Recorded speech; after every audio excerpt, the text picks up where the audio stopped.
Hey everyone. तो आज हम इस वीडियो में बात करेंगे बीपीएससी के प्रीवियस ईयर क्वेश्चंस पेपर्स के बारे में। तो अभी 72nd बीपीएससी का जो एग्ज़ाम है वो पोस्टपोन हो चुका है और अभी तक फ़िलहाल कोई डेट भी आयोग के द्वारा नहीं दी गई है। तो अभी हमारे पास एक अच्छा मौका है कि हम अपने 72nd बीपीएससी की जो प्रीलिम्स की तैयारी है हम उसको थोड़ा और स्ट्रॉन्ग कर लें। तो इससे बेटर और हमको टाइम नहीं मिलेगा। तो इस आज से हम लोग क्या करेंगे, जो भी बीपीएससी के प्रीवियस ईयर के क्वेश्चन पेपर है, स्पेशली 67 से लेकर और 71st बीपीएससी तक।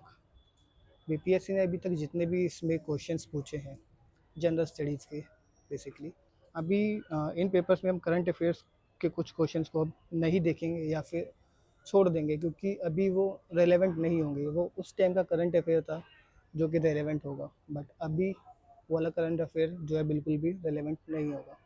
तो हम करंट अफेयर्स के अलावा बाकी जीएस में जितने भी क्वेश्चंस हैं हम उसको देखेंगे। तो हम इस वीडियो में स्टार्ट करते हैं 67th बीपीएससी के री एग्ज़ाम से। ये जो पेपर है वो 67th बीपीएससी री एग्ज़ामिनेशन वाला पेपर है जो कि कंडक्ट हुआ था 2022 में। तो हम वन बाय वन इसके जो प्रीलिम्स के क्वेश्चन हैं 67 बीपीएससी के, हम उसको देखेंगे और हम इसके थ्रू कोशिश करेंगे कि जो 72nd का जो प्रीलिम्स है हमारा स्कोर उसके अंदर मैक्सिमाइज़ किया जाए with the help of previous year question papers. तो चलिए स्टार्ट करते हैं। तो फर्स्ट क्वेश्चन है कि who established trade relation with Roman empire. अब रोमन एम्पायर के साथ ट्रेड रिलेशन किसने स्टैब्लिश किए थे? तो जैसे कि हम सबको पता ही है, जो साउथ इंडियन एम्पायर था वो रोमन्स के साथ बहुत ट्रेड करता था। अब इसमें हम देखें तो हमको यहाँ पे चेरा एक साउथ इंडियन किंगडम दिखाई देता है, ठीक है। वेस्टर्न शाकाज हमको दिखाई दे रहे हैं, वाकाटाकास, कुशान। ये कहीं ना कहीं नॉर्थ इंडिया और सेंट्रल इंडिया में रूल कर रहे थे। बट चेरस जो एम्पायर है वो साउथ इंडिया एम्पायर है जो कि साउथ इंडिया में रूल कर रहा था।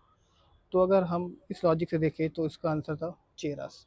तो चेरस जो है वो आज का जो एरिया है modern day Kerala and western Tamil Nadu, वहाँ पे कहीं ना कहीं ये रूल किया करते थे।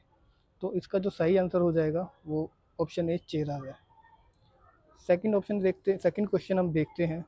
The Muslim ruler whose empire was regarded as part of Dar ul Islam. तो सबसे पहले तो हमको इसका मीनिंग पता होना चाहिए कि एक्चुअली में दर उल इस्लाम है क्या। तो दर उल इस्लाम एक ऐसा एरिया था जहाँ पर इस्लामिक लॉ प्रिवेल था प्रिवेलिंग प्रिवेल था। मतलब कि वहाँ पे इस्लामिक लॉ फॉलो किया जाता था, ऐसी टेरिटरी जहाँ पे इस्लाम को, शरिया को माना जाता था। तो ऐसा जो है वो इंडिया के अंदर भी था ड्यूरिंग दिल्ली सल्तनत। तो पूछा गया गया कि कौन सा मुस्लिम रूलर था जिसका एम्पायर दरुल इस्लाम का पार्ट था। तो इसका आंसर है इल्तुतमिश। तो अब इल्तुतमिश का जो एम्पायर था इसको दरुल इस्लाम क्यों कहा जाता था? क्योंकि he secured official recognition from the Abbasid caliph, जिसकी वजह से क्या हुआ था, उन्होंने एक दिल्ली को एक इंडिपेंडेंट सेंटर बनाया था इस्लामिक रूल का और इस्टेब्लिश करा था Islamic legal and administrative norms अपने एम्पायर में। तो इसलिए जो इल्तुतमिश का जो एम्पायर है उसको हम दरुल इस्लाम कहते थे। अब हमने दरुल इस्लाम तो समझ लिया, अब उसके बाद हम बात करते हैं इल्तुतमिश की। तो इल्तुतमिश जो थे वो रियल फाउंडर ऑफ दिल्ली सल्तनत।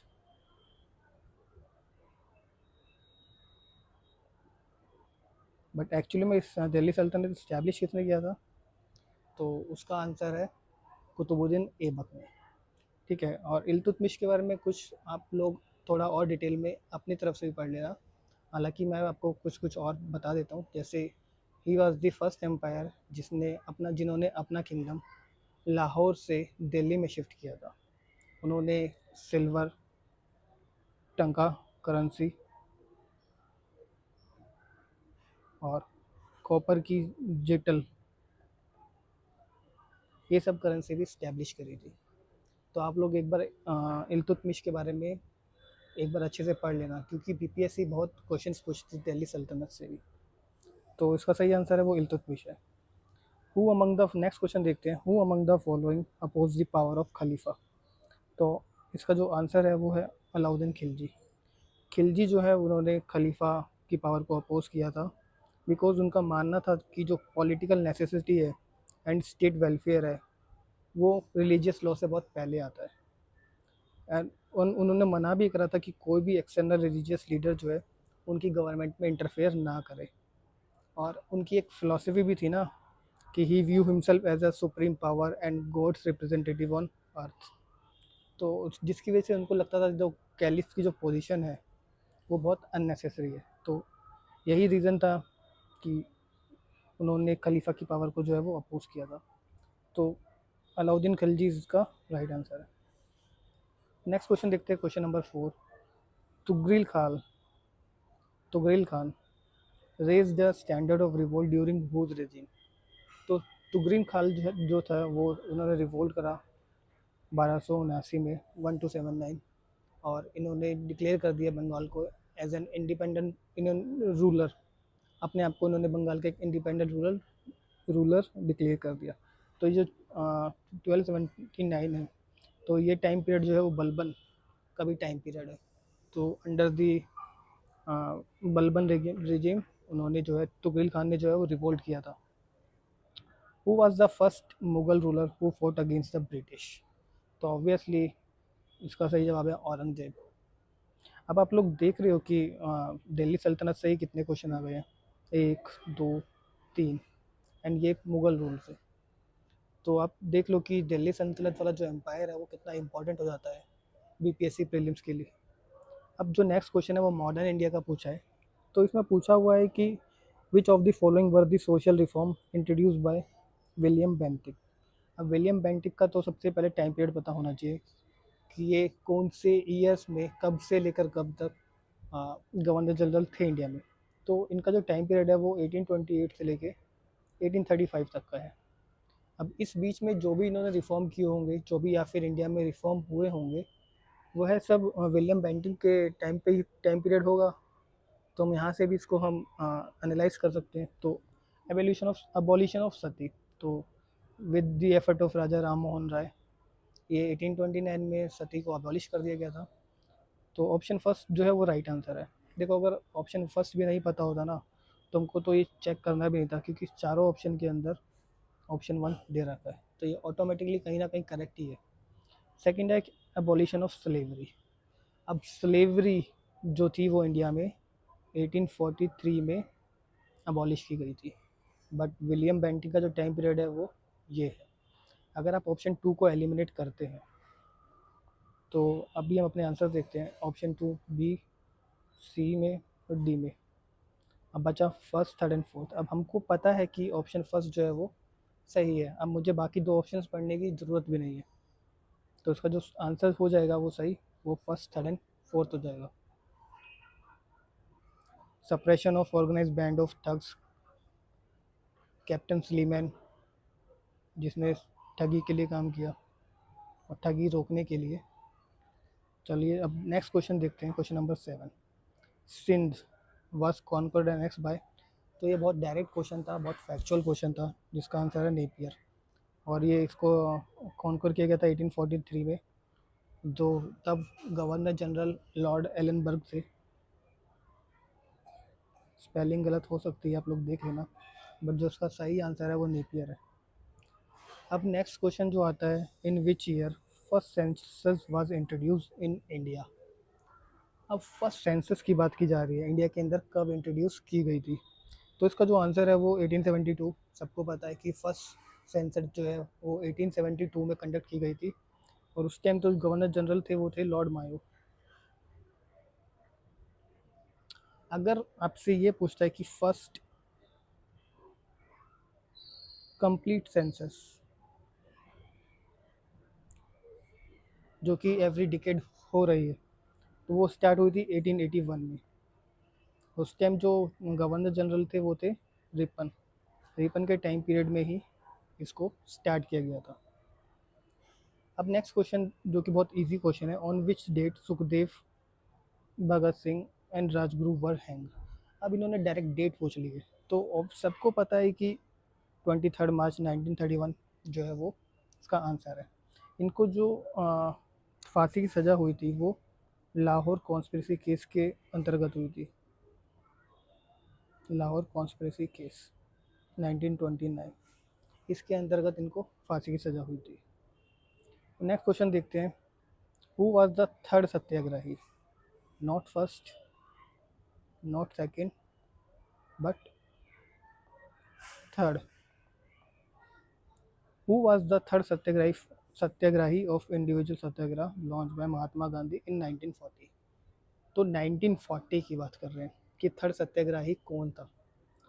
तो इंडिविजुअल सत्याग्रह जो स्टार्ट हुआ था 1940 में स्टार्ट हुआ था, जब अगस्त ऑफर जो है वो फेल हो चुका था।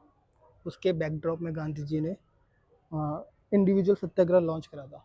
जो फर्स्ट सत्याग्रही थे उसके अंदर वो थे आचार्य विनोबा भावे, सेकंड जो थे वो जवाहरलाल नेहरू जी थे, एंड थर्ड जो है वो ब्रह्मदत्त। तो इसका जो सही आंसर हो जाएगा वो है ब्रह्मदत्त। अब next question quit India movement से रिलेटेड है। तो क्विट इंडिया के जो क्वेश्चंस है ना केवल प्रीलिम्स में बल्कि बीपीएससी मेंस में भी बहुत पूछती है, तो आप क्विट इंडिया मूवमेंट को बहुत अच्छे से पढ़ कर जाना। तो हु लॉन्च, ये तो बहुत डायरेक्ट क्वेश्चन पूछा हुआ है, who launch secret radio during the quit India movement? तो इसका जो सही आंसर है वो है उषा मेहता। इन्होंने एक अंडरग्राउंड रेडियो चलाया था during the quit India movement, ताकि जिससे जो है वो, जिससे वह जो बाकी जो भी हमारे फ्रीडम फाइटर्स थे उनको पास इंफॉर्मेशन पास आउट करना, एक बहुत अच्छा इन्होंने रोल प्ले किया था। तो अब क्वेश्चन नंबर 12, ये ancient India specially Magadh, Magadh empire, BPSC जो है बहुत फोकस करता है मगध एम्पायर के ऊपर, तो आप मेक श्योर करना कि मगध एम्पायर को आप बहुत अच्छे से कवर करके जाएं। तो who was the physician of Magadh ruler Bimbisara? तो इसका जो आंसर था वो जीविका था।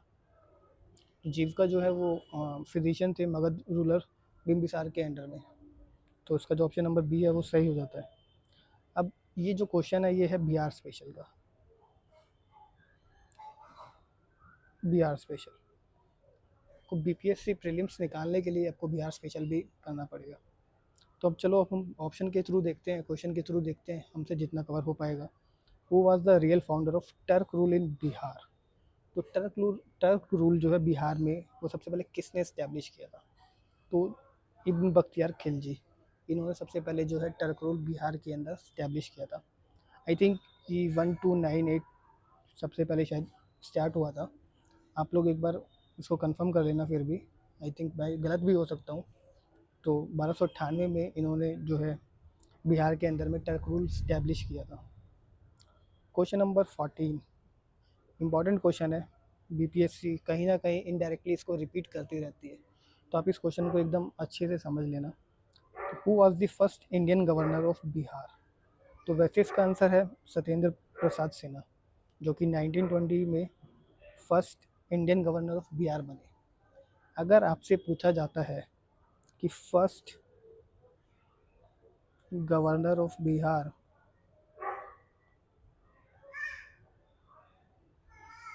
After separation of, after separation from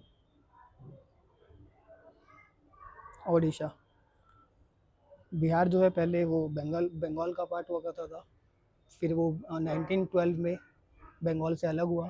उसके बाद बिहार का जो एरिया था वो कवर करता था modern day Bihar, Jharkhand and Orissa को। बट इन 1936 बिहार जो है वो उड़ीसा से भी सेपरेट हुआ। उसके बाद जो फर्स्ट गवर्नर बने बिहार के, उनका नाम था सर जेम्स डेविड सिफ्टन। ये first governor of Bihar after Bihar get separated from Orissa, ठीक है, ये तब बने। अगर आपसे पूछा जाए कि first governor of Bihar after independence, after independence की बात की जा रही है, आज़ादी के बाद कौन बने, तो उसका आंसर हो जाएगा जयराम दास दौलत राम। ये first governor of Bihar after independence. और sir James David Sifton, first governor of Bihar when Bihar got separated from Odisha in 1936. So next question is question number 15.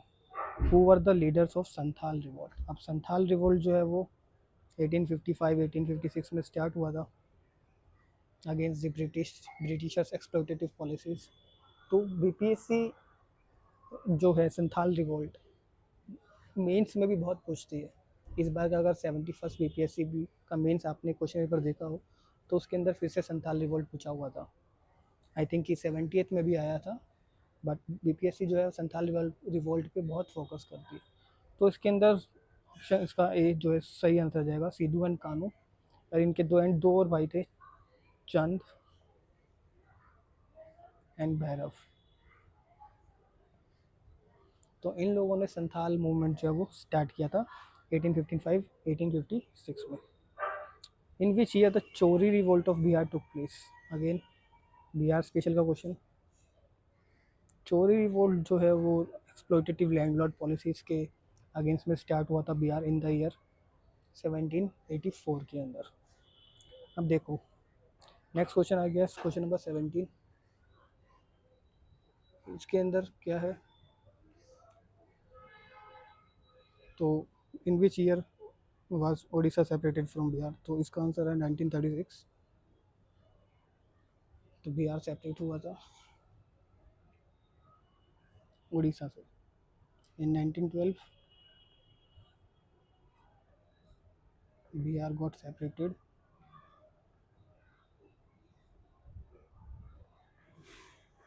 From Bengal. Next question देखते हैं। अब first Buddhist council, where was the first Buddhist council convened? तो इसका answer है Rajgriha. Overall 4 Buddhist council अभी तक हुई है। तो फर्स्ट जो थी वो 483 just after the death of Gautam Buddha, Rajgriha में हुई। सेकंड जो थी वैशाली। थर्ड पाटलिपुत्र।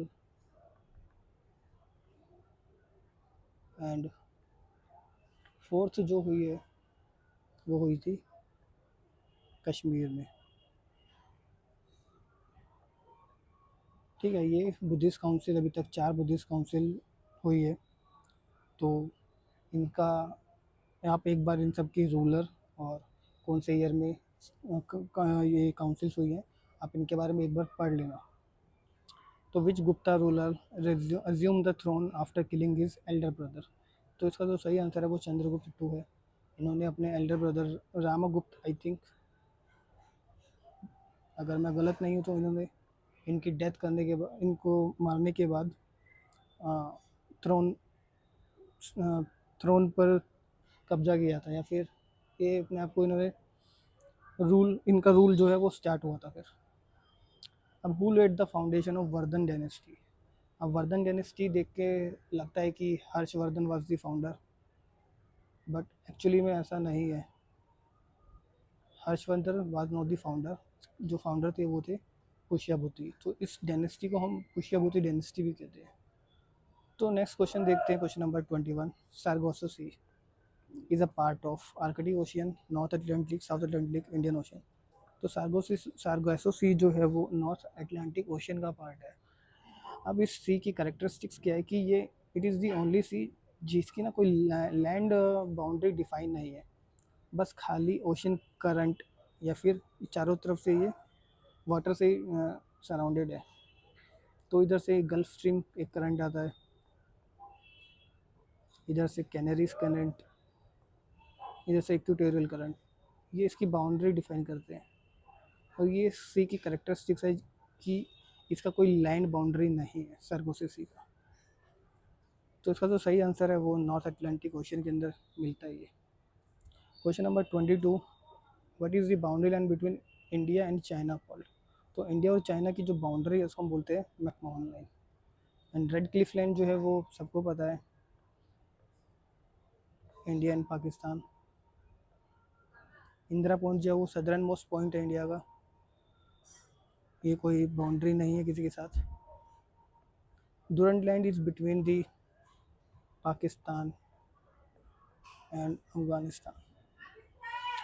तो Rajasthan receives very little rain because Rajasthan में जो है वो सबसे कम बारिश होती है। क्यों? इसका रीज़न पूछा गया है। इट इज़ टू हॉट, ऐसा तो नहीं है। There is no water available and thus winds remain dry. तो नो वाटर अवेलेबल एकदम एक्सट्रीम स्टेटमेंट है, और extreme statement most of the cases में इसको हम गलत कंसिडर करते हैं। That winds do not come across any barriers to cause the necessary uplift to cool the air. ये कहीं ना कहीं थोड़ा सही लग रहा है। The monsoon fails to reach this area. ऐसा तो है नहीं कि मानसून यहाँ पे नहीं पहुँच पाता है। तो ऑप्शन सी जो है वो इसका सही आंसर होता है, क्योंकि जो अरावलीज है उसकी हाइट इतनी नहीं है कि वो मॉइस्चर कैरिंग विंड को रोक पाए, जिसकी वजह से क्या होता है कि जो मॉइस्चर कैरिंग विंड है वो उनको कोई बीच में ऑब्स्ट्रक्शन नहीं मिलता, और जो राजस्थान वाला एरिया है वहाँ पर इतनी बारिश हो नहीं पाती है। तो उसका जो सही आंसर है वो ऑप्शन सी है। अब क्वेश्चन नंबर 24। अब ये एनवायरनमेंट का क्वेश्चन है, वो भी regarding conservation. In India project tiger was launch in 1973। Absolutely correct statement है। प्रोजेक्ट टाइगर 1973 में स्टार्ट हुआ था। अब अब देखो थीम भी जो है बीपीएससी पूछने लगती है, तो आपको जो थीम है ना वो भी बहुत अच्छे से पता होनी चाहिए। The theme for national biodiversity in 2022 is building a share future for all life. अब ये उस टाइम करंट की न्यूज़ हो गई, बट आपको इससे क्या जानना है कि आपको किसी भी इवेंट की, जो भी कोई मेजर इवेंट है इंडिया में हो रहा है, उसकी आपको थीम भी पता होनी चाहिए साथ में। अब project tiger is a tiger conservation programme. Obviously project tiger किस लिए चलाएंगे? टाइगर को कंजर्व करने के लिए। तो फर्स्ट एंड थर्ड तो हमारी एकदम सही स्टेटमेंट है। तो अगर जिसमें फर्स्ट एंड थर्ड नहीं है उसको हम एलिमिनेट भी कर सकते हैं। तो अब हमारा बचा first second third and first and three. अब जब तक हमको थीम नहीं पता होगी हम इसका आंसर नहीं दे पाएंगे। हालांकि जो स्टेटमेंट है वो सही स्टेटमेंट है। इसका जो आंसर हो जाएगा वो C, option C 1 2 and 3। For which cultivation karewas are found famous. तो इसका जो आंसर है वो सेफ्रॉन है। बहुत फर्टाइल सॉइल होती है करेवास की, ग्लेशियल डिपॉजिट्स होते हैं बेसिकली ये, जो कि वैलीज में पाए जाते हैं। कश्मीर वैली, वहाँ पे सेफ्रॉन की कल्टीवेशन के लिए बहुत बेनिफिशियल होते हैं। Which state in India is leading producer of thorium. तो उसका आंसर है केरला। केरला के जो सैंड्स हैं, बीच सैंड्स, वहाँ पे थोरियम पाया जाता है। तो अभी हम आज हमने 26 क्वेश्चंस कवर कर लिए हैं। अभी हम नेक्स्ट वीडियो में आने वाले क्वेश्चंस कवर करेंगे। हम ऐसे करते करते बीपीएससी के 67 से लेके 71 बीपीएससी प्रीलिम्स तक जितने भी क्वेश्चंस आए हैं, स्पेशली जीएस के, जनरल स्टडीज़, करंट अफेयर्स के क्वेश्चंस भी हम देखेंगे, बट वही जो कि रेलेवेंट है। हम ऐसे करते हुए सबको कवर करेंगे, और होपफुली 72 का जो प्रीलिम्स में आपका थोड़ा बेटर हो जाए through with the help of PYQs। तो आज की वीडियो में इतना ही है। Thank you very much.